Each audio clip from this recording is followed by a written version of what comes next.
Good morning, doctor. How are you doing today? I'm good. How are you? Absolutely fantastic.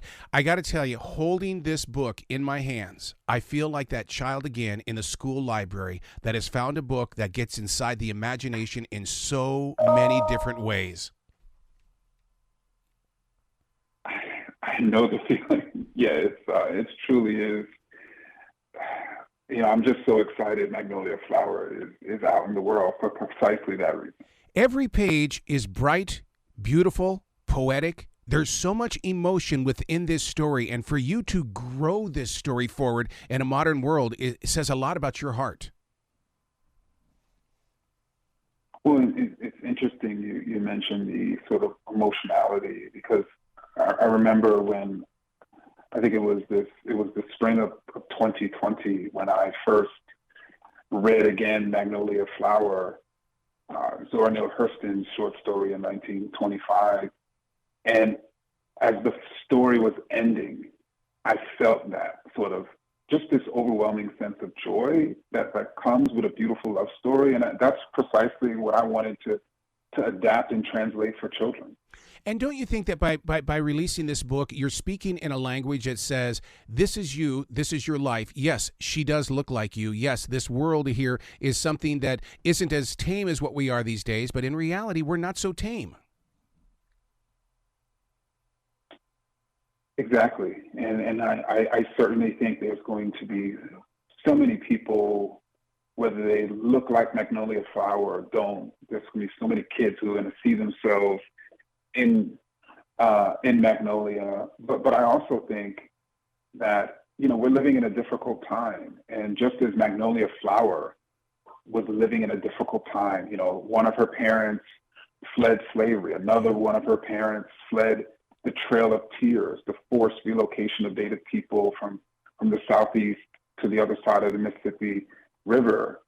But despite that sort of cloud, despite that oppression, the people still found love. And it was that love that sort of fueled their resistance. And that's what sort of fueled Magnolia Flower.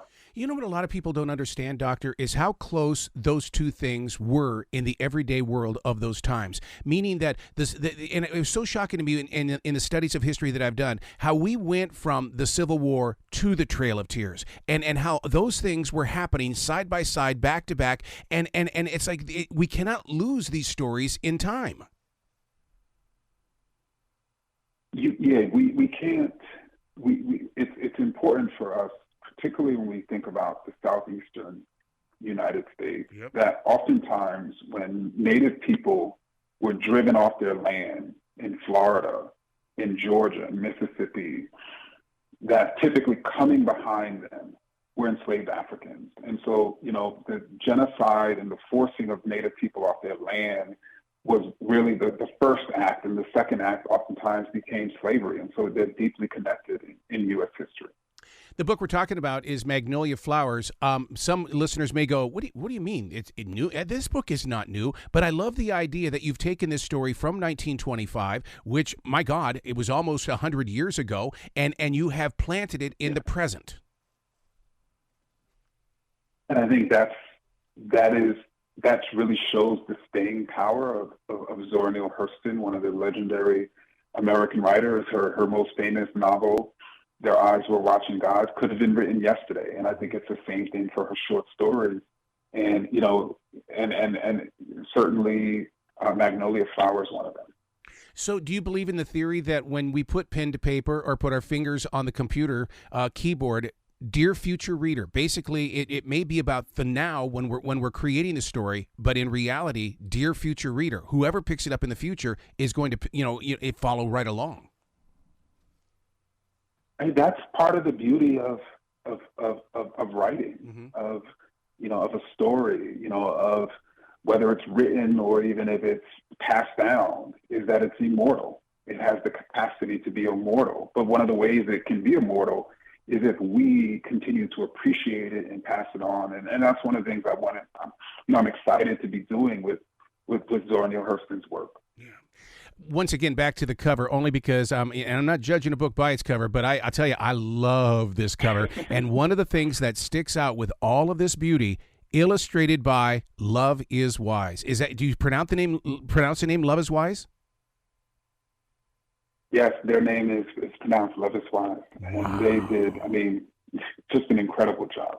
Oh my God, yes. Any of this going to make it inside frames? Because I mean, there are so many pictures in here that could easily be inside frames. Actually, I'm gonna have to talk to them about that because, you know, I mean, it is truly art. I mean, I can remember the first time my partner actually saw the illustration. That was her response. Like, Ibram, this is art. Like, it is the type of thing people view and witness when they go into museums. And so I'm excited because that's the level of illustration we should be providing for our children. So I'm glad we're doing that with Magnolia Flower. It almost feels like you've stepped inside my forest here in South Charlotte, North Carolina. And the reason being is because I do love trees. I have a relationship with trees, and with the leaning trees, and especially these trees that said, I have seen so many people fall in love. The reason why I replenish this forest is because of that very picture, because I read somewhere that lovers would come here for the wild grapes and the water and the lake. And my God, it's like you display that right here on these pages. Yeah, I think that one of the things that's conveyed is that, you know, nature knows nothing of death, and also love knows nothing of death. And so the connection between sort of nature and the natural world and love and how we need to be protecting both is certainly conveyed in Magnolia Flower. Wow. Well, congratulations on this incredible journey. I can't wait to talk to you more and more in the future, Doctor. Oh, of course. Thank you so much for having me on. You bet. You be brilliant today, okay? Okay, thank you.